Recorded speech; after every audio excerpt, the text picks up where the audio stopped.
So, Eric, we've just played the brand new single, Heartbeat Higher. It was a co-write with Zach Crowell and Sarah Buxton. It obviously features vocals from Sarah as well. It's got a lovely sort of Lady Antebellum feel to it. I mean, I stumbled upon videos of you performing this song live with Cam from like back in 2016. What can you tell us about the writing and recording of it? I love that you looked deep in the abyss of YouTube and all. But yeah, as you can see, we wrote this song a little while ago. I was ready to put it out in 2016, and it was not meant to be then, but today it is. It is finally out. And Sarah's always been on the recording, even from the day we wrote it, and it just worked out great. But it's one of those songs that if I'm on the road with another great female artist, it's like, hey, you want to learn a song and play it tonight? Even Karen Fairchild, actually, from Little Big Town, has sung it with me, too. There might be a video of that hanging around somewhere. It's one of those cool things about music that, regardless of how old the song is, it has forever to be heard, and I'm glad people are getting to turn it up real loud today. And I've loved the song for forever, and I'm so happy that it's finally out. You released a 5-track EP back in the summer of 2017 called The Work Tapes, and obviously last September you put out a live album that was recorded in Glasgow. So is this a taste of a full-length album that's on the way? Yes. Hallelujah. But yeah, I mean, the work tapes, I just wanted people to kind of see into the songwriting part of how raw a song can sound before we go in the studio, and I always love live albums. But yeah, it is time for a full-length studio album, and that is what we're starting to release. And this is with Heartbeat Higher. It's the very first song off of it. Throughout the summer, we'll have songs coming out and music videos for a whole bunch of them, and I can't stop smiling. I'm so happy that we've been hiding this for so long, that it's time to come out, and we've been setting everything up, and glad that we're getting to talk about it today. And is there any truth to the rumours that the new album has collaborations with Lucy Silvas and Caitlin Smith? Hey, I might have spilled some beans there. The last time I was in the UK, yes. In a perfect universe, that will happen. So you're actually reminding me, going like, oh yeah, those songs too. Yeah. There's a lot of great friends that shared their talents on this project, and it's really good.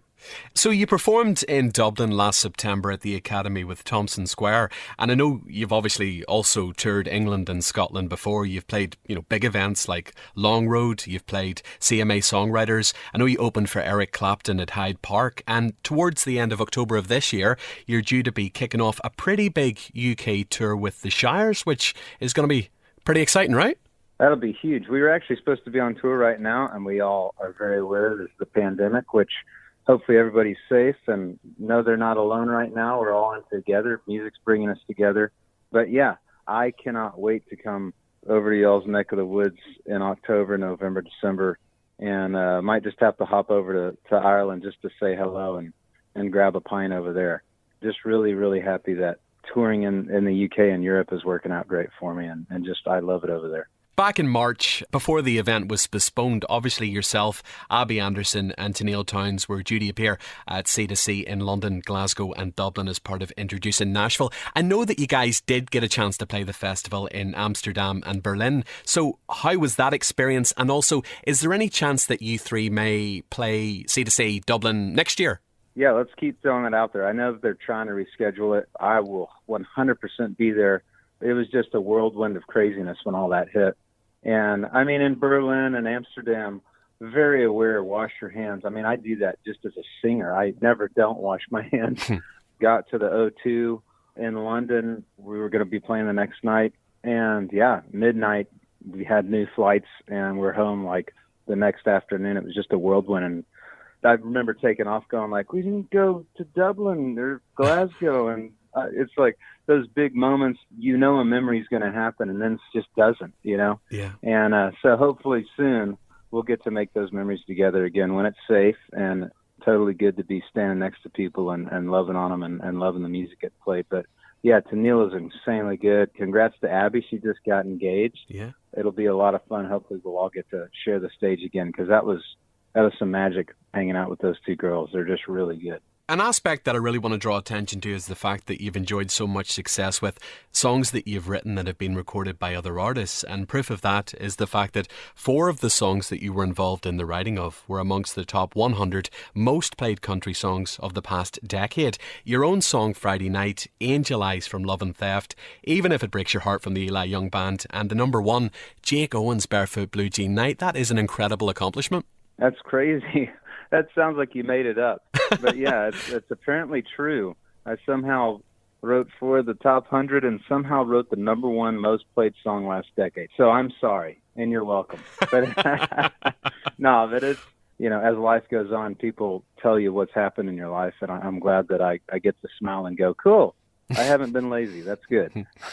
But off the back of that, I very recently just watched the movie Bluebird, and I've been listening a lot to the soundtrack, and I love you doing Even If It Breaks Your Heart. But that whole project must have been very exciting to be a part of. The Bluebird Cafe is just one of those magical places where so many dreams get made, and I think incredible songs get written because only incredible songs get played there every night. And everyone there is there to love the song and the music and not necessarily the success of it, because if you're a music lover, there's a lot of music that, in your opinion, is far better than what is the number 1 spot. But you love it. And, all the magic has to line up and the stars in the business have to align for the bajillion plays to happen. But it's just an amazing place. I'm so, so happy they finally have a documentary and to tell the world how special this little place is. We should all fight for making it historical so it's always there. And the people in Nashville love that people love coming to Nashville and love that the Bluebird exists. It seems like because everybody's quarantined at the minute, every other person I speak to is discovering brand new podcasts at the minute, and you have a fascinating one called Level With Me, in which you interview people with type 1 diabetes, and it's such a great original concept. You must be thrilled with the response. It's awesome. I didn't want to have type 1 diabetes. I think all of us have something that we wished we didn't have to deal with and that we didn't have and experiences, but that's life. If you're struggling with something or if you have to deal with a sickness, the more you talk about it, the more comfortable you can be. Also, the more you can learn and realize you're not alone. We're all feeling a little bit lonely and wondering when we can come out from under the rock, and It'll be nice to feel that. But yeah, Level With Me, get to talk to other type 1 diabetics, and most importantly, we get to talk to their family members, from their wives, husbands. Little kids are on the show. Their parents are talking to us about having a child with type 1 diabetes. And my wife actually interviews me. Natalie interviews me on one of them. And it's just a really cool experience. We go out to where the people live, so you get to hear their everyday life and the sounds of their household. And then we flew them to Nashville and got to do an interview. I interviewed them in a Blackbird studio, a cool studio here in Nashville. So it's a cool journey. And if you're not a diabetic, it's cool to listen to kind of what we deal with every day. And if you are, it's great to just hear stories and how people deal with their high glucose levels and low glucose levels.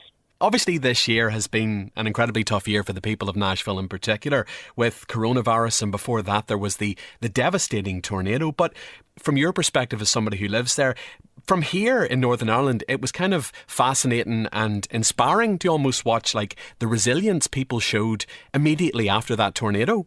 Our house literally got hit by the tornado. It went right over us. If you follow the path, it went over our house. It was insane, crazy experience. And we lost all of our trees. Neighbors lost roofs and houses. And we woke up early and everyone's showing up with chainsaws, clearing out trees, tree on my truck, tree on my wife's car. My sister-in-law's car was just completely totaled. A giant tree smashed hers. We were fortunate that we didn't get hurt in it. And Nashville is resilient. It's like when terrible things here happen, we don't even make the news because we help each other so quick. Yeah. It's like what I learned through it was you don't have to be a professional, builder or anything to help clean up. And you don't have to be certified. You can just be there and say, hey, can I help? And extra set of hands picking up limbs or cleaning up a porch or sweeping something. It's amazing just how fast things got cleaned up. That being said, there's still a whole lot of work to be done here and a lot of people that still don't have homes that they're having to rebuild and figure that out. You are right. Nashville Strong is a very, very true statement, and I'm proud of the people that we live around here. thank you for being so generous with your time. I really enjoyed the live stream set you did last night on Facebook, and good luck with the new single, Heartbeat Higher. Hey, thank you so much, man. Looking forward to seeing you in Northern Ireland.